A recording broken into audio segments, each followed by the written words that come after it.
Hey everyone, welcome and welcome back to our channel. तो आज की इस वीडियो में हम स्टार्ट करने वाले हैं एंशिएंट हिस्ट्री की सीरीज़, जिसमें हम सबसे पहले शुरू कर रहे हैं इंडस वैली सिविलाइजेशन। अभी तक इस चैनल पे आपको प्री हिस्ट्री के टॉपिक्स मिल जाएंगे और इंडस वैली सिविलाइजेशंस के कुछ ट्रिक्स के थ्रू मैप्स और साइट्स बताई गई हैं, लेकिन आज की इस वीडियो में हम कंप्लीट करने वाले हैं इंडस वैली सिविलाइजेशन पूरे चैप्टर को। और फिर हम ये जो हमारा सेशन होगा ये 2 पार्ट्स में होगा।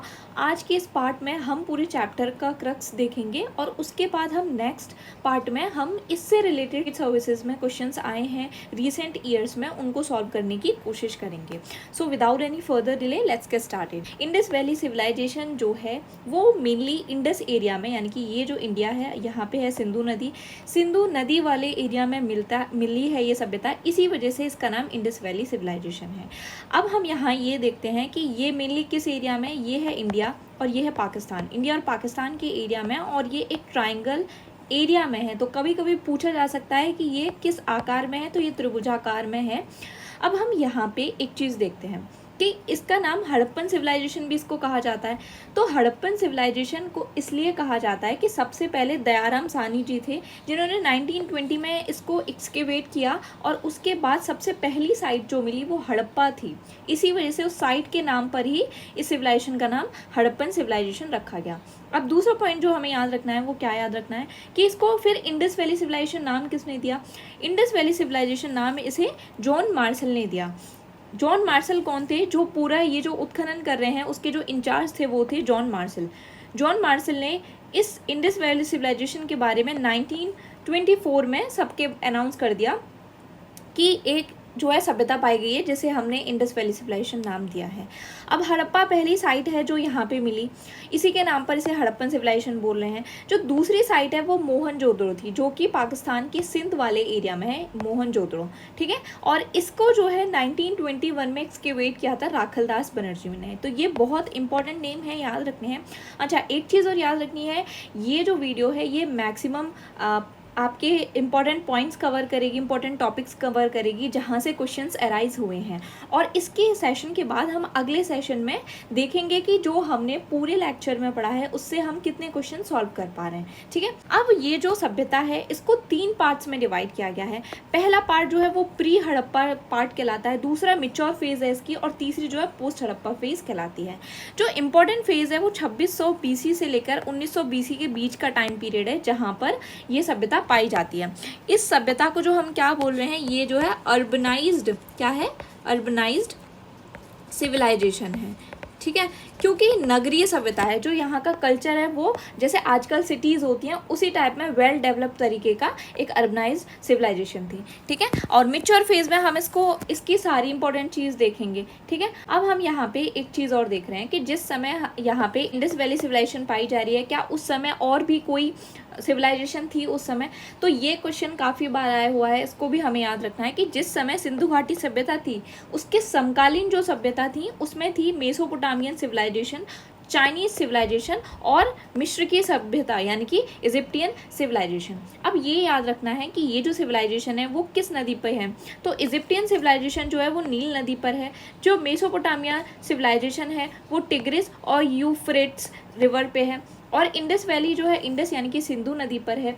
चाइनीज सिविलाइजेशन जो है वो येलो रिवर वैली पे है, ठीक है। तो इस तरीके से याद रखना है। ये क्वेश्चन आया है कि सिंधु नदी के समकालीन कौन कौन सी सभ्यता और थी, ठीक है। अब हम यहाँ पे आगे कुछ इंपॉर्टेंट साइट्स डिस्कस करने वाले हैं कि जो भी हमारे ये जो इंडस वैली सिविलाइजेशन है इसमें कौन कौन सी साइट्स मिली हैं, कौन सी साइट्स इंडिया की हैं, कौन सी साइट्स पाकिस्तान की हैं, और वो साइट्स जो हैं वो किस नदी पे पाई जाती हैं, ठीक है, किस नदी के किनारे हैं। उसके अलावा हमें ये देखना है जो इंपॉर्टेंट साइट्स हैं वहाँ से कौन कौन से एविडेंसेस मिले हैं जिसके थ्रू हम इंडस वैली सिविलाइजेशन के बारे में हमें काफ़ी सारी जानकारी मिलती है। तो सबसे पहले हम बॉर्डर्स देखेंगे कि इंडस वैली नॉर्थ से लेकर साउथ तक कहाँ पर पाई जा रही है और ईस्ट से लेकर वेस्ट तक कहाँ पाई जा रही है, ठीक है। सो नॉर्थ में जो इसकी लास्ट साइट है वो है मांडा, जो किस पे है, चिनाब नदी पर है। और साउथ में देखें तो कहाँ है, वो है दैमाबाद, जो कहाँ पे है, गोदावरी नदी पे है, ठीक है। और उसके बाद वेस्ट में देखें तो वेस्ट में है सुत कांगदोर, दाशक नदी के पास, और अगला है आलमगीरपुर जो कि यूपी में है और कहाँ है, हिंडन नदी पर। यदि आपको ये चारों साइट्स बहुत ईजिली ट्रिक के थ्रू याद करनी है तो इसी चैनल पर आपको ट्रिक की वीडियो मिलेगी, जिसके माध्यम से आप जो है इन चारों साइट्स को बहुत अच्छे से याद कर सकते हो विद रिवर्स। ठीक है, तो आगे हम इसकी इंपॉर्टेंट साइट्स यहाँ देखते हैं, जिसमें है सबसे पहले हम यहाँ देख रहे हैं, देखो इंडिया की साइट्स हैं, जिसमें है रूपर जो कि सतलज नदी पर है। ठीक है, हड़प्पा है, किस पे, हड़प्पा रावी नदी पर है। उसके बाद है बनावली, कालीबंगा, राखीगढ़ी। इंपॉर्टेंट साइट्स हैं, इनको एकदम ही याद कर लेना है। ठीक है, उसके बाद है कोटदीजी, उसके बाद है चनहुद्रो, मोहनजोदड़ो, और उसके बाद यहाँ पे बालाकोट, सुरकांगडोल, सुरकोटदा, धौलावीरा, लोथल, रंगपुर, रोजरी। ठीक है, अब यहाँ पे जो एक चीज़ याद रखनी है वो ये है कि हमने यहाँ पे इंपॉर्टेंट साइट्स एक बार देख लिए हैं, हम यहाँ इन डिटेल डिस्कस नहीं कर रहे हैं। इसी चैनल पे एक अलग से वीडियो है जो इंडस वैली सिविलाइजेशन की इंपॉर्टेंट साइट्स के ऊपर है, जिसमें सभी रिवर्स भी बताई गई हैं कि कौन सी साइट किस रिवर पर पाई जा रही है। तो आप प्लीज़ वो वीडियो जाके तुरंत देखें। ठीक है, और उस वीडियो की लिंक जो है वो डिस्क्रिप्शन बॉक्स में दी हुई है। तो हम सबसे पहले स्टार्ट करते हैं, पहली साइट जो है हड़प्पा। सो हड़प्पा की जो एक्सकेवेशन किया था वो किसने किया था, वो किया था दयाराम साहनी ने इन 1920। अब जो हड़प्पा है ये कहाँ है, पाकिस्तान का जो पंजाब प्रोविंस है वहाँ पे है, और ये रावी नदी के किनारे पाई जा रही है। ये हड़प्पा जो शहर है वो दो पार्ट्स में डिवाइड है, एक को बोलते हैं सीटाडेल और एक को बोलते हैं लोअर टाउन। सीटाडेल क्या होता है, सीटाडेल इस तरीके से एक ऊंचाई पे पाया है, लोअर टाउन जो होता है वो नीचाई पर पाया जाता है। ठीक है, जो सीटाडेल है वो रिचेस के लिए होता है, और जो लोअर टाउन है वो कॉमन मैन जो होते हैं उनके लिए होता है। अब सीटाडेल के बारे में हम एक चीज़ देखते हैं कि सीटाडेल क्या है, इस तरीके से फोर्ट ये जो है फोर्टिफाइड होता है, यानी कि इसके किनारे पर चारों ओर बाउंड्री लगी होती है, फेंसिंग लगी होती है। ठीक है, यहाँ पे बिल्डिंग्स बनी होती हैं। ठीक है, एडमिनिस्ट्रेटिव यूनिट होती है, ग्रीनरी होती है, यहाँ पे अन्नागार होता है, महान स्नानागार होता है, जो कि अभी हम इसके बारे में पढ़ेंगे। तो ग्रेट बाथ कहाँ से मिला है हमें, मोहनजोदड़ो से हमें ग्रेट बाथ मिला है। ठीक है, यहाँ पे क्या है, ये गेट है। तो इस तरीके से जो सीटाडेल है वो, इसको हिंदी में क्या बोल रहे हैं, हिंदी में इसको बोलेंगे दुर्ग या गढ़। ठीक है, और इसको क्या बोलेंगे, निचला शहर। ठीक है, तो ये दुर्ग या गढ़ जो है ये रिचेस का होता है, और लोअर टाउन को याद रखना है, ये कॉमन मैन का होता है। अब ये जो लोअर टाउन है ये 90 डिग्री पे इस तरीके से समकोण पे क्या होती हैं, सड़कें होती हैं। ठीक है, जिनमें ये घर बने होते हैं। घर की जो मुख्य दरवाजे होते हैं वो मेन डोर की तरफ ना खुलकर विपरीत दिशा में खुलते हैं। सिर्फ एक जो है साइट है जहाँ पर घर के दरवाजे मुख्य रोड की तरफ खुल रहे हैं, वो हम आगे डिस्कस करेंगे। ठीक है, ये ग्रिड पैटर्न में बना होता है, जैसे ग्रिड्स होती हैं, ये जो बनी हुई है ग्रिड्स, इस तरीके से ग्रिड पैटर्न में ये है। ठीक है, यहाँ पे और अच्छे से समझें तो देखो लोअर टाउन ये है, इस तरीके से ग्रिड पैटर्न में रोड्स जा रही हैं। यहाँ पे जो ड्रेनेज है इधर अगल बगल वो कवर्ड ड्रेनेज है। ठीक है, हाउसेस बने हुए हैं। यही हम यदि अपरेज्ड प्लेटफॉर्म्स यानी कि सीटाडेल को देखें तो सीटाडेल में क्या है, इस तरीके से घर बने हुए हैं यहाँ पे। ठीक है, और ग्रीनरी है, तो ऑलरेडी हम डिस्कस कर चुके हैं। ठीक है, यहाँ एडमिनिस्ट्रेटिव बिल्डिंग भी होती हैं। अब हम यहाँ पे कुछ एक दो पॉइंट्स और देखते हैं, वो ये देख रहे हैं कि यहाँ पे जो ब्रिक्स हैं, जो ब्रिक जिनसे घर बनाए जा रहे हैं, उन ब्रिक्स का पैटर्न क्या होता है, 4:2:1 का पैटर्न होता है।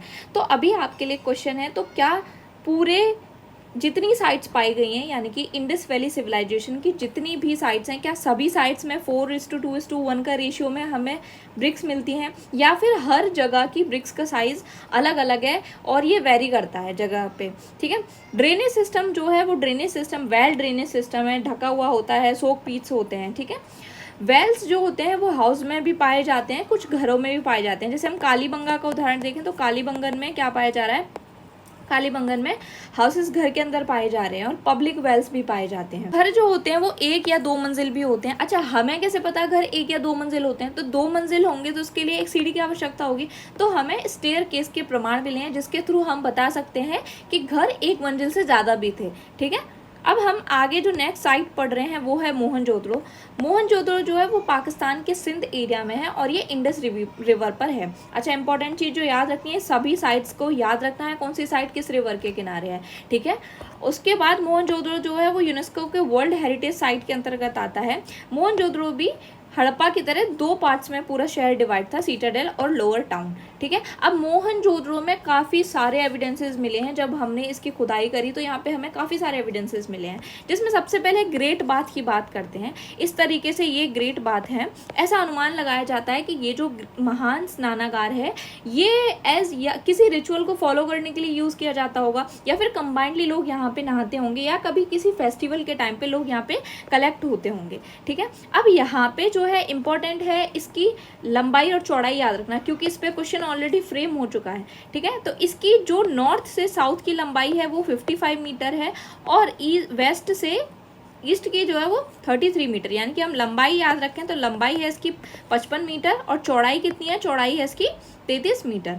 अगली चीज़ जो हम देख रहे हैं, मोहनजोदड़ो से मिली है हमें ब्रॉन्ज डांसिंग गर्ल, एक नर्तकी की मूर्ति मिली है जो ब्रॉन्ज की बनी हुई है। ठीक है, ये नग्न अवस्था में है और इसके जो है फीचर्स इस तरीके से दिए गए हैं। इसने हाथ में कुछ पहन रखा है, गले में एक लॉकेट पहन रखा है, बीच में जूड़ा बना हुआ है, या हाथ में एक छोटी कुछ चीज़ पहन रखी है। ठीक है, आगे है पशुपति सील, एक सील भी मिली है। अच्छा, मोहरों के बारे में हम देखें, जो मोहर होती हैं वो 3000 प्लस मोहरें जो हैं वो कहाँ से मिली हैं, वो इंडस वैली सिविलाइजेशन की साइट से मिली हैं। तो एक काफ़ी लार्ज अमाउंट में सील्स मिली हैं। जो यहाँ पे पशुपति सील है वो मोस्ट इंपॉर्टेंट है, याद रखना है। पशुपति सील को कहाँ से मिली है, मोहनजोदड़ो से। अब पशुपति सील के बारे में देखते हैं। तो पशुपति सील में हमें याद रखना है, देखो यहाँ पे क्या है, एलिफेंट। ठीक है, ये है इसका लेफ्ट साइड, ये है इसका राइट साइड। ठीक है, इसके लेफ्ट साइड पे है एलिफेंट और यहाँ पे है टाइगर, एलिफेंट और टाइगर है। ठीक है, इसके राइट साइड है राइनो और बफेलो, एक गेंडा और भैंसा है, यहाँ पे हाथी और टाइगर है, नीचे कुछ हिरन दिए गए हैं। ठीक है, अगला हम देखें तो अगला है, ये एक वृषभ की मूर्ति, एक बफेलो की जो है स्कल्पचर मिली है, तो ये भी मोहनजोदड़ो से मिली है। आगे हम ध्यान रखें, ये जो पृष्ठ की एक टूटी हुई स्ट्रक्चर हमें मिली है वो कहाँ से मिली है, शैल खड़ी की बनी हुई है, ये भी मिली है हमें मोहनजोदड़ो से। इसने जो है त्रिफलिया पैटर्न में पहन रखी है एक शॉल, और बियर्ड काफ़ी अच्छे तरीके से बनी हुई है, वेल ग्रूम्ड है, सर पे एक फीता पहन रखा है, कान में बीच में छेद है, और ये एक हाथ टूटा हुआ है, यहाँ पे एक तावीज़ पहना हुआ है। तो ऐसा लग रहा है कि कोई पुरोहित या फिर कोई पृष्ठ रहे होंगे। ठीक है, अब हम आगे देखते हैं लोथल। लोथल में हमें क्या देखना है, लोथल पहले पाया कहाँ जा रहा है, तो लोथल जो है गुजरात की एक साइट है, और ये जो है किस नदी के किनारे है, भोगवा नदी के किनारे, याद रखना है, इंपॉर्टेंट है। ठीक है, ये बीड फैक्ट्री भी कहलाती है, मतलब मन के निर्माण केंद्र कहलाता था लोथल। लोथल के अलावा और कौन सी जगह है जो मन के निर्माण का केंद्र कहलाता है, तो वो है चनहुद्रो। ठीक है, क्या है, चनहुद्रो। अब है यहाँ पे ये इम्पोर्टेंट डॉकयार्ड भी था। ये सिर्फ एक इकलौता आईबीसी का ऐसा टाउन है जो जिसे पोर्ट टाउन कहा जाता है। ठीक है, ये इंपॉर्टेंट चीज़ है, इसको भी याद रखना है। यहाँ पे गोदीबाड़ा भी पाया गया है। गोदीबाड़ा क्या होता है, जहाज बनाने का स्थान होता है, उसे गोदीबाड़ा बोलते हैं। ये यहाँ पे मैंने बताया था अभी आगे कि लोथल जो है वो सिर्फ ऐसी इंपॉर्टेंट आईबीसी साइट है, सिर्फ ओनली साइट है जहाँ पर दरवाजे मेन रोड की साइड खुल रहे हैं, ना कि विपरीत साइड में। और सभी साइट्स में जो है विपरीत साइड की ओर दरवाजे खुलते हैं। यहाँ पे 3 पेयर क्रिमेशन भी पाया गया है, मतलब 3 ऐसे शव पाए गए हैं जो पेयर्ड हैं, युगल में पाए गए हैं। ठीक है, यहाँ पे फायर के एविडेंसेस भी मिले हैं। ठीक है, फायर आल्टर्स भी मिले हैं, यानी कि अग्नि वेदिकाएं भी यहाँ से प्राप्त हुई हैं, तो ये भी याद रखना है। अच्छा, इंपॉर्टेंट साइट्स में जितने भी एविडेंसेस पाए जा रहे हैं, जितनी भी चीज़ें प्राप्त हुई हैं, हमें वो याद रखनी है। इसमें सभी इंपॉर्टेंट चीज़ें आपकी इंक्लूड करी गई हैं। ठीक है, आगे है धौलावीरा। धौलावीरा भी गुजरात की साइट है, रन ऑफ कच्छ में है, और ये 40th UNESCO world heritage site है। इसको 2021 में ऐड किया गया है यूनेस्को वर्ल्ड हेरिटेज साइट में। अब धौलावीरा के बारे में जो मोस्ट इंपॉर्टेंट चीज़ है वो ये है कि धौलावीरा जो है, अभी तक सब 2 पार्ट्स में पाए जा रहे थे, सिटाडेल और lower town, but Dholavira 3 parts में पाया जा रहा है। पहला है सिटाडेल, दूसरा है मिडिल टाउन, और तीसरा है लोअर टाउन। इस तरीके से इसकी स्ट्रक्चर है, जिसमें ये है मिडिल टाउन, ये है सिटाडेल और ये है लोअर टाउन। ठीक है, आगे हम देख रहे हैं ये इंपॉर्टेंट वाटर रिजर्वायर है, वाटर हार्वेस्टिंग सिस्टम जो है यहीं पर पाया जा रहा है। वाटर हार्वेस्टिंग सिस्टम की वजह से ही इसको जल दुर्ग भी बोलते हैं, यानी कि वाटर फोर्ट। आपके साथ क्वेश्चन भी आ सकता है कि निम्न में से किस इंडस वैली सिविलाइजेशन की साइट को वाटरफोर्ड कहा जा रहा है। तो किसको कहा जा रहा है? धौलावीरा को। यहाँ पे स्पेशल बरियल सिस्टम भी पाया जाता है। इस तरीके से ये स्पेशल बरियल सिस्टम पाया जा रहा है। यहाँ पे किस तरीके से दफनाया जा रहा है, एक अलग प्रकार का यहाँ पे शवादान सिस्टम पाया जा रहा है। धौलावीरा के बारे में इंपॉर्टेंट चीज़ें यहाँ से क्वेश्चन आ चुका है कि 10 सिंबल वाला साइन बोर्ड भी यहीं से मिला है। कहाँ से मिला है? धौलावीरा से। और स्टोन लिजार्ड भी यहीं से मिली है, एक पत्थर की बनी हुई जो है छिपकली भी यहीं से मिली है। अगली साइट हम देख रहे हैं, अगली साइट है कालीबंगा। कालीबंगा राजस्थान में है, घग्गर नदी के किनारे है। किस लिए जानी जाती है? दो इंपॉर्टेंट चीज़ें जिसके लिए कालीबंगन साइट को जाना जाता है, ये है फायर अल्टर्स और प्लोड फील्ड, यानी कि अग्नि वेदिकाएं और जुते हुए खेत के साक्ष्य जो कहाँ से मिले हैं, ये इंपॉर्टेंट है, इसको याद रखना है। जुते हुए खेत के साक्ष्य कहाँ से मिले हैं? ये मिले हैं आपके कालीबंगन से। अब यहाँ पे एक चीज़ और है, कालीबंगा में मेसोपोटामिया की पॉटरीज पाई गई हैं, यानी कि जो पॉटरीज मेसोपोटामिया सभ्यता में थी वो कालीबंगन में पाई गई हैं। तो इससे एक बात स्पष्ट होती है कि कहीं ना कहीं कालीबंगा से जो है ट्रेड होता होगा मेसोपोटामिया के साथ, ठीक है। कालीबंगा से चूड़ियों के भी एविडेंसेस मिले हैं। यहाँ पर जो पकी हुई ईंट है उनका यूज सिर्फ ड्रेनेज में किया जाता था, ड्रेन्स में यूज किया जाता था, ठीक है। यहाँ से भूकंप और जो टेक्टोनिक प्लेट्स हैं उसके भी प्रमाण मिले हैं। यहाँ पे जो लोअर टाउन है वो कवर्ड होता था फेंसिंग से, ठीक है। लोअर टाउन मतलब जिस तरीके से हम यहाँ पे अभी देख रहे थे, ये लोअर टाउन है। लोअर टाउन सिंपल बने हुए हैं ग्रिड पैटर्न में, बट कालीबंगा में क्या है, जिस तरीके से यहाँ पे ये जो बाउंड्री है उसी तरीके से यहाँ पे कालीबंगा में लोअर टाउन में भी बाउंड्रीज पाई जा रही हैं, फेंसिंग पाई जा रही है, ठीक है। आगे हम देख रहे हैं राखीगढ़ी। राखीगढ़ी इंपॉर्टेंट साइट है हरियाणा की, जो घग्गर हाकरा नदी के किनारे है, ठीक है। जिसे पहले क्या है, सरस्वती नदी बोलते हैं, पहले सरस्वती नदी थी, ठीक है।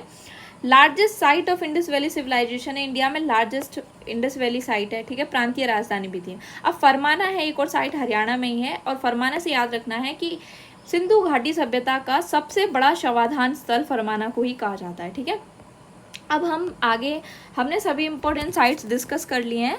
अब हम आगे जो है टाउन प्लानिंग देखते हैं कि किस तरीके से इंडस वैली सिविलाइजेशन में टाउन को प्लान किया गया था, और बहुत अच्छे तरीके से जो है प्लानिंग करी गई है। तो ऐसा महसूस होता है कि शायद यहाँ पे कोई एक एडमिनिस्ट्रेटिव सिस्टम रहा हो, जिस तरीके से माप हैं, कम्युनिकेशन स्किल्स हैं और सभी चीज़ें हैं, उनके प्रमाण जो प्राप्त हुए हैं उस आधार पर ऐसा अनुमान लगाया जाता है।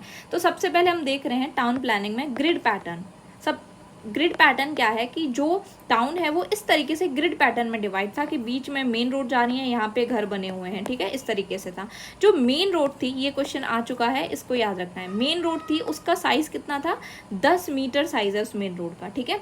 आगे हम देख रहे हैं कि ये जो हर साइट होती थी वो 2 पार्ट्स में डिवाइड होती थी, सीटाडेल और लोअर टाउन। लेकिन एक एक्सेप्शन है, एक साइट ऐसी है जो 3 पार्ट्स में डिवाइड है। इसका आंसर अभी हमने थोड़ी देर पहले पढ़ा था, इसका आंसर आपको कमेंट सेक्शन में देना है, ठीक है। उसके बाद हम ड्रेनेज सिस्टम देखते हैं, जो यूनिक पैटर्न है यहाँ का ड्रेनेज सिस्टम। ड्रेनेज सिस्टम बहुत अच्छे तरीके से यहाँ पे है, अच्छे तरीके से कवर्ड है, पीट्स दी गई हैं उसमें, ठीक है। और पक्का ड्रेनेज सिस्टम किया गया है, जगह जगह उसकी सफाई के लिए भी चीज़ें बनाई गई हैं, वेल्स भी यहाँ पे दिए गए हैं। आगे हम एक और चीज़ देखते हैं, ग्रेनरी। ग्रेनरी भी बनाई गई थी। ग्रेनरी का सिस्टम इस तरीके से था, जैसे ये एक ग्रेनरी है, यहाँ पे भंडार गृह है, कोई भी अनाज भंडार करने के लिए, ठीक है। तो यहाँ पे क्या है, जगह जगह उसमें हवा पास होने के लिए इस तरीके से झरोखे टाइप के बनाए गए हैं। यहाँ पे एक चबूतरा भी बनाया गया है ताकि अनाज को यहाँ पे क्लीन किया जा सके। तो इस तरीके से ग्रेनरी सिस्टम भी है। यहाँ पे हम इसकी पकी हुई ईंटों का सिस्टम देखें तो हमने बताया कि 4:2:1 के रेशियो में है, बट बिल्कुल ऐसा ज़रूरी नहीं है। ये इंपॉर्टेंट चीज़ है जो यहाँ पे याद रखनी है, ठीक है। इंपॉर्टेंट है जो यहाँ पे याद रखनी है कि इस बात से ये प्रमाणित नहीं होता है कि ये जो ईंटों का साइज है 4:2:1 का, वो हर जगह पे सेम हो। मतलब ऐसा नहीं है इसी साइज में पाई जा रही है, बहुत डिफरेंट साइज और शेप्स में पाई जा रही हैं ईंटें। तो इसका मतलब है कि सिंधु घाटी सभ्यता में जो पकी हुई ईंटें हैं वो अलग अलग साइज में पाई जाती हैं। अब बरियल साइट भी देख रहे हैं कि बरियल सिस्टम भी यहाँ पे डिफरेंट है। जलाकर भी जो है क्रिमिनेशन किया जा रहा है और दफनाया भी जा रहा है, ठीक है, दोनों तरीके से। पॉटरी में भी कुछ ऑर्नामेंट्स रखे जा रहे हैं, ठीक है। अब हम आगे जो देखेंगे वो है सोशल लाइफ की। इंडस वैली सिविलाइजेशन के जो लोग थे उनकी सोशल लाइफ किस तरीके की थी। तो सब जिस तरीके से हम इतनी व्यवस्थित सभ्यता देख रहे हैं, तो ऐसा अनुमान लगाया जाता है कि शायद कोई पॉलिटिकल अथॉरिटी रही होगी, लेकिन इसका अभी कोई एविडेंस नहीं मिलता है। लेकिन ऐसा मानते हैं कि शायद जो है कोई पॉलिटिकल अथॉरिटी रही होगी। और शुरतुगोई में कुछ एविडेंसेस ऐसे मिले हैं जो इस बात को थोड़ा प्रमाणित करते हैं। ठीक है, सोशल क्लास के बारे में देखें कि क्या उस समय कोई वर्ग था सोसाइटी का, समाज का कोई वर्ग था। तो डिफरेंट हाउस की जो स्ट्रक्चर है, जो घरों की संरचना है, जिस तरीके से घर बने हुए हैं सीटाडेल में, लोअर टाउन में घर बने हुए हैं, सीटाडेल में बहुत अच्छी फैसिलिटीज़ हैं, लोअर टाउन में कॉमन टाइप के घर पाए जा रहे हैं। तो इससे एक अनुमान लगाया जाता है कि हाँ, एक सोशल क्लास रही होगी जिसमें हम देख रहे हैं कि मर्चेंट जो है शायद अपर क्लास के रहे होंगे, और जो आर्टिशंस और फार्मर्स थे वो एक कॉमन पीपल थे। ठीक है, क्योंकि मर्चेंट को हम क्यों मान रहे हैं कि अपर क्लास रहेंगे, क्योंकि ट्रेडिंग उस समय जो थी बहुत प्राइमरी एक्टिविटी थी उस समय की, इस वजह से मान रहे हैं कि मर्चेंट शायद अपर क्लास रहे हों, और कहीं ना कहीं ये ही पॉलिटिकल अथॉरिटी इनके हाथ में ना हो, ऐसा अनुमान लगाया जाता है। यदि हम क्लॉथ्स की बात करें कि उस समय के व्यक्ति क्या कपड़े पहनते थे, तो वो कॉटन और वूल दोनों टाइप के फैब्रिक पहनते थे। ऑर्नामेंट्स में gold, silver, Ivory, precious stone सभी पहनते थे। मैन और वुमेन दोनों ही ज्वेलरीज पहना करते थे, मतलब फैशन जो है कुछ ज़्यादा किया करते थे। ठीक है, याद रखना है। बियर्ड भी बहुत अच्छे से करते थे, जैसे हमने प्रिस्ट की जो स्टैचू है उसमें देखा। आगे हम देख रहे हैं कि एंटरटेनमेंट के लिए वो क्या करते थे, तो उसके लिए डांस और म्यूजिक थे, इंडोर एक्टिविटीज़ थी जिसमें डाइस के बारे में उन्हें जानकारी थी, पासे के बारे में जानकारी थी। टेराकोटा के टॉयज जो मोहनजोदड़ो से मिले हैं उससे भी पता चलता है कि एंटरटेनमेंट खेलने के तौर पर जो है टॉयज बनाए जाते थे। ठीक है, अब हम आगे जो देख रहे हैं वो देख रहे हैं इकोनॉमी, कि उस समय की अर्थव्यवस्था किस तरीके से थी। सो अर्थव्यवस्था में सबसे पहले हम जो देख रहे हैं वो है एग्रीकल्चर, कि उस समय कृषि जो है वो किस टाइप से खेती करी जाती थी। तो हाँ, खेती होती थी, क्या सरप्लस होती थी या फिर एक लिमिटेड अपने ही यूज लायक होती थी, तो नहीं। यहाँ पे याद रखना है कि एग्रीकल्चर सरप्लस होता था यहाँ पे अपने लिए भी, और ट्रेड करने लायक तक के लिए भी होता था। अब सीधी सी बात है, जब ग्रेनरी यहाँ पे पाई जा रही है, तो इसका मतलब ये है कि कहीं ना कहीं सरप्लस हमारे पास अनाज है, तभी हम स्टोर कर रहे हैं उसको। तो ग्रेनरी जो है यहाँ पर पाई जा रही है, यानी कि सरप्लस एग्रीकल्चर होता था। एग्रीकल्चर में वीट, बार्ले, पीज, राइस वगैरह होते थे, और कॉटन भी होता था। याद रखना है कॉटन, तभी तो हम वहाँ पे कॉटन के क्लॉथ और वूल के क्लॉथ पहन रहे हैं। ठीक है, कॉटन को उस समय क्या बोलते थे, इसको याद रखना है। कॉटन को सिंडन कहा जाता था। क्या कहा जाता था? सिंडन। ठीक है, अब यहाँ पे जो हल है, हल के बारे में भी प्रमाण मिले हैं, जिसमें हमने देखा था कालीबंगा में कुछ हल की स्ट्रक्चर मिली हैं, धारियाँ मिली हैं। ठीक है, अब हम देखते हैं कि पशुपालन किया जाता था कि नहीं। तो हम इसके बारे में कैसे पता लगाएंगे कि उस समय की जो मोहर हैं उन पर goat, buffalo, oxen, elephant, dog, camel, इन सभी के बारे में जो है चीज़ें आकृति बनी हुई है। तो इससे एक अनुमान लगाया जाता है कि शायद इन जानवरों को वहाँ पे पाला जाता हो। लेकिन हॉर्स के एविडेंस को लेकर काफ़ी मतभेद हैं पुरातत्वविदों के बीच में। हॉर्स को लेकर क्लैरिफाई नहीं हो रहा है कि क्या हॉर्स था या नहीं था, लेकिन सामान्य सहमति इस बात पे है कि हॉर्स के बारे में कोई जानकारी नहीं थी। ठीक है, ट्रेड को देखें तो ट्रेड उस समय बहुत फ्लरिश हो रहा था। ट्रेड जो है एक साइड से दूसरे साइड्स के बीच में भी हो रहा था, और आउटसाइड भी हो रहा था। आउटसाइड मेसोपोटामिया के साथ भी हो रहा था। किसके थ्रू होता था? तो ये रिवर्स के पास थी साइड्स, तो रिवर्स के थ्रू जो है ट्रेड होता था। अब हम यहाँ पे देखते हैं कि धातु के काम में क्या क्या काम होता था। मेटल कास्टिंग तो होती थी, हमें कॉपर, गोल्ड, सिल्वर इनकी भी जानकारी थी। हम देख रहे हैं जैसे कि ब्रॉन्ज की चीज़ें मिल रही हैं, और गोल्ड, सिल्वर, ये इन सब के बारे में जानकारी थी। सिल्वर को अच्छे से याद रखना है, इस पे क्वेश्चन आ चुका है। ठीक है, आगे हम देखते हैं कि रिलीजियस प्रैक्टिस, मतलब क्या लोग धर्म को मानते थे उस समय, धर्म एग्जिस्ट करता भी था या नहीं। तो रिलीजियस के बारे में क्या रखता है? धर्म के बारे में, धर्म एग्जिस्ट करता था, बट यहाँ पे बहुत ज़्यादा वर्चस्वशाली हो ऐसा कुछ नहीं था। मानते थे, प्रकृति पूजक भी कहा जाता है इंडस वैली सिविलाइजेशन के लोगों को, क्योंकि ये क्या करते थे? पीपल के ट्री की पूजा करते थे।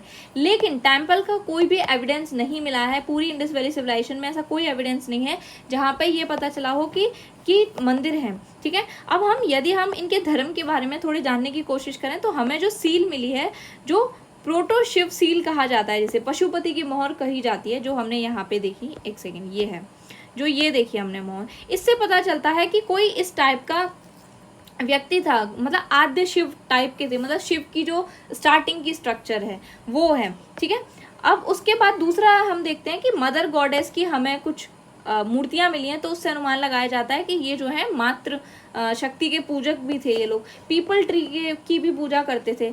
फायर आल्टर्स भी मिले हैं, अग्नि वेदिकाएं भी मिली हैं। ठीक है, तो इस तरीके से हम इनके बारे में जानने की कोशिश करते हैं।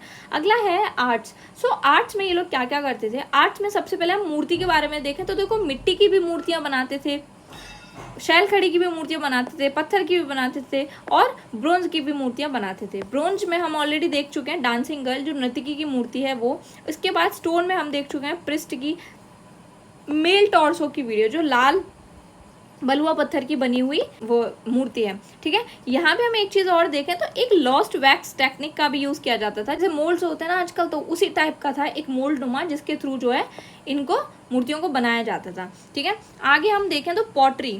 सो पॉटरी जो है इंपॉर्टेंट है यहाँ की। ये रेड एंड ब्लैक वेयर थी जो रेड कलर की थी और इस पे इस तरीके से ब्लैक कलर के कुछ प्रिंट्स बने होते थे जिसमें वनस्पति होती थी, कुछ एनिमल टाइप होते थे। ठीक है, तो इस तरीके से black and red ware pottery होती थी। पॉटरीज भी दो टाइप की होती थी, एक तो सिंपल होती थी नॉर्मल टाइप की और एक रेड एंड ब्लैक वेयर होती थी। यहाँ पे पॉटरी में देखो एक इस टाइप का भी कुछ पात्र होता था जिसमें काफ़ी सारे छेद होते थे जिसको किसके लिए, मदिरा के लिए, शराब के लिए यूज़ किया जाता था। ठीक है, आगे हम क्राफ्ट्स में देखें तो क्या क्या क्राफ्ट्स थे उस समय।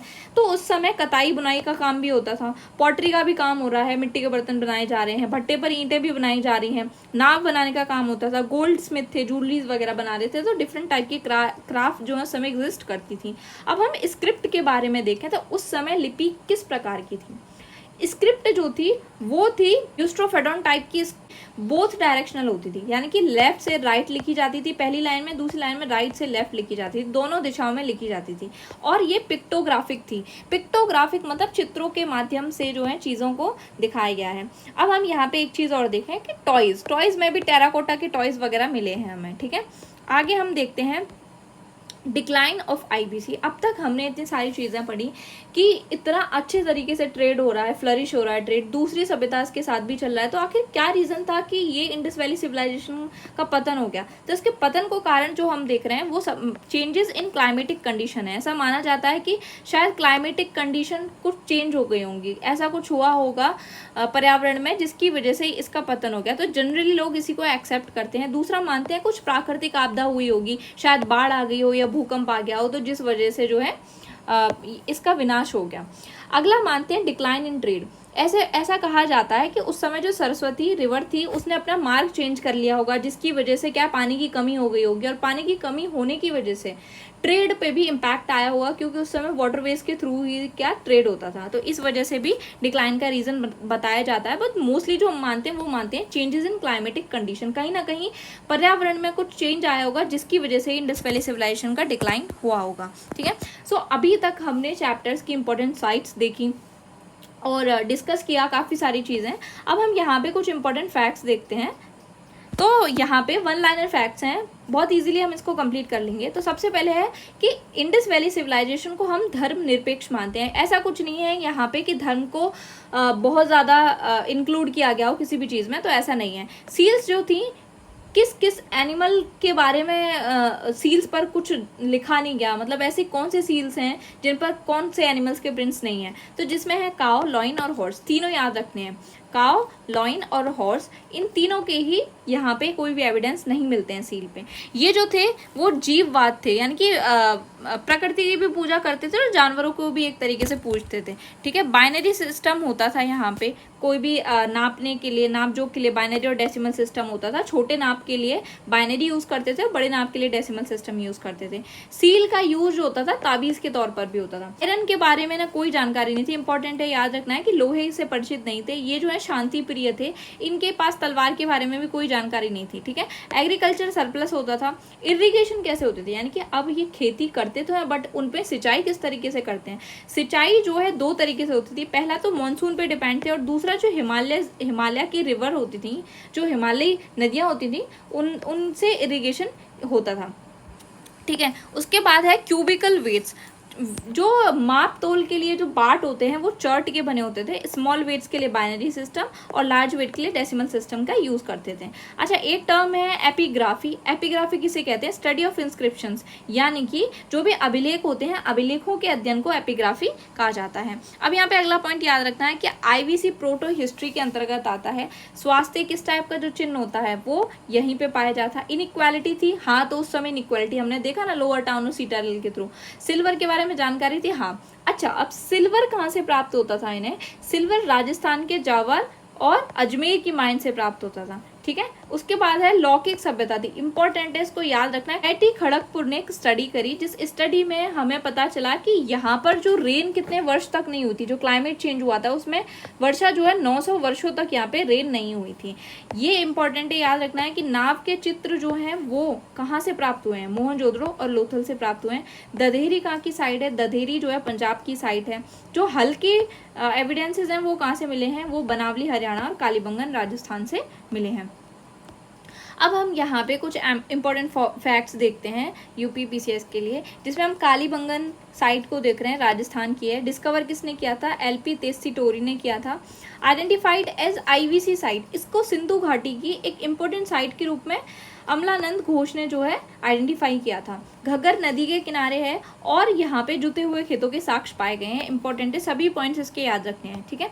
आगे है डबल बरियल सिस्टम कहाँ पाया जा रहा है, यानी कि एक साथ दो लोगों को दफनाने की प्रथा कहाँ पाई जा रही है, तो लोथल में इसके एविडेंसेस मिले हैं, जहाँ से तीन ऐसे हमें डबल बरियल के एविडेंस मिले हैं और कालीबंगा में एक मिला है, ठीक है। अब यहाँ पे एक चीज़ और देखनी है, ये कुछ सभ्यता के बारे में ये क्वेश्चन आ चुका है प्रीवियस ईयर में, जिसमें ये कुछ सभ्यता दी है और इन्हें नॉर्थ से साउथ डायरेक्शन में लगाने के लिए बोला गया है। तो यहाँ पे हमें देखना है, देखो ये जो एरिया है मैक्सिको वाला, मिड मैक्सिको वाला, यहाँ पे है अज़टेक सभ्यता। उसके बाद ये जो बीच वाला एरिया है, ठीक है, सेंट्रल अमेरिका वाला, ये यहाँ पे है माया सभ्यता। और इस जगह जो कोलंबिया वाला एरिया है, यहाँ पे है मुइश्का सभ्यता। और यहाँ पे नीचे इस एरिया में है, इक्वाडोर वाले एरिया में है, ये कौन, इंका सभ्यता। तो ये चारों सभ्यता में एक बार ध्यान रखनी, हो सकता है क्वेश्चन रिपीट हो जाए, ठीक है। अब हम देखते हैं कि विश्व की पहली लिपि का आविष्कार किस सभ्यता में हुआ था, तो इसको याद रखना है, सुमेरिया सभ्यता में हुआ था और इस लिपि का नाम था क्यूनिफॉर्म लिपि, यानी कि क्यूनिफॉर्म स्क्रिप्ट, ठीक है। अब ये तो मोस्ट इंपॉर्टेंट डायग्राम है, इससे काफ़ी सारे क्वेश्चंस आए हैं, ठीक है। कौन सी साइट्स हैं और इनकी खुदाई का कार्य किसने किया था, ठीक है, या सर्वेयर कौन थे। यदि आप चाहते हैं कि इस पे बहुत अच्छी ट्रिक तैयार की जाए तो comment below in the comment section, ठीक है। देखो जिन पे टिक लगे हुए हैं उनसे क्वेश्चन ऑलरेडी आ चुके हैं, ठीक है। हड़प्पा की किसने करी थी, दयाराम साहनी ने। मोहनजोदड़ो की राखलदास बनर्जी। चनहुदड़ो की एनजी मजूमदार। लोथल की एसआर राव। कालीबंगन की अमलानंद घोष। बनावली की आरएस बिस्ट। धौलावीरा की जेपी जोशी। रोपड़ की बीबी लाल। सुदकांगडोर की ऑरेल स्टेन, ठीक है। इस तरीके से हमने यहाँ देखा। अब हम यहाँ देख रहे हैं कुछ यूपी की इंपॉर्टेंट साइट्स। कौन कौन सी साइट्स हैं यूपी की जो आईवीसी से रिलेटेड है, दो तो मोस्ट इंपॉर्टेंट है, बाकी दोनों भी याद रखनी है। इसमें है आलमगीरपुर, जो कहाँ की है, मेरठ की, ठीक है। और सेकंड है हुलास। हुलास कहाँ की है, सहारनपुर में। सहारनपुर में ही दो साइट्स और हैं, जिसमें है मानपुरा और बड़गांव। बड़गांव और मानपुरा भी सहारनपुर डिस्ट्रिक्ट में ही आते हैं, ठीक है। आगे है सनोली बागपत में और है मंडी। मंडी है मुजफ्फरनगर डिस्ट्रिक्ट में। तो ये चारों पांचों छह साइट्स जो है याद रखनी है, ठीक है। आगे हम एक चीज़ और देख लेते हैं, यहाँ पे लास्ट है, उसके बाद ये टॉपिक कंप्लीट हो जाएगा और नेक्स्ट सेशन में हम जो है फिर इससे रिलेटेड क्वेश्चंस और प्रीवियस ईयर क्वेश्चंस को सॉल्व करने की कोशिश करेंगे। इन फ्यूचर ये क्वेश्चन भी फॉर्म हो सकता है कि जैसे हड़प्पा साइट है इसकी और मोहनजोदड़ो साइट है, तो रावी के किस हैंड पर है ये। जैसे रावी नदी यहाँ से आ रही है, मान लो ये है इंडिया, यहाँ से मान लो रावी आ रही है, तो रावी के किस साइड है, लेफ्ट साइड है हड़प्पा। और इंडस के मोहनजोदड़ो किस साइड है, तो इंडस के मोहनजोदड़ो जो है राइट साइड है। ये दोनों चीज़ याद रखनी है, लेफ्ट साइड है और ये राइट साइड है, ठीक है। और ये कहाँ पे है, पंजाब में, पाकिस्तान के पंजाब प्रांत में है और ये सिंध प्रांत में, ठीक है। दोनों ही पाकिस्तान की साइड है, याद रखना है। सो इस तरीके से हमने जो है सभी इंपॉर्टेंट चीज़ें कंप्लीट की इससे रिलेटेड। नेक्स्ट सेशन में मोस्ट प्रोबेबली हम इसके एमसीक्यू और प्रीवियस ईयर क्वेश्चंस को डिस्कस करेंगे। और आई होप आपको ये सेशन अच्छा लगा होगा। और अगले सेशन में हमने अब तक जो भी पढ़ाया और इससे रिलेटेड जो भी क्वेश्चंस आए हैं, चाहे वो आपका एमपी पीसीएस हो या फिर आपका छत्तीसगढ़ पीसीएस हो या आपका बीपीएससी हो, इन सब में जो क्वेश्चंस आए, या फिर आपका यूपीएससी हो या यूपी पीसीएस हो, इन सब से रिलेटेड लास्ट कुछ ईयर्स के हम क्वेश्चंस को डिस्कस करेंगे जो इस चैप्टर से रिलेटेड आए हुए हैं। So if you find this video useful then please like, comment, share and subscribe our channel and thank you for watching.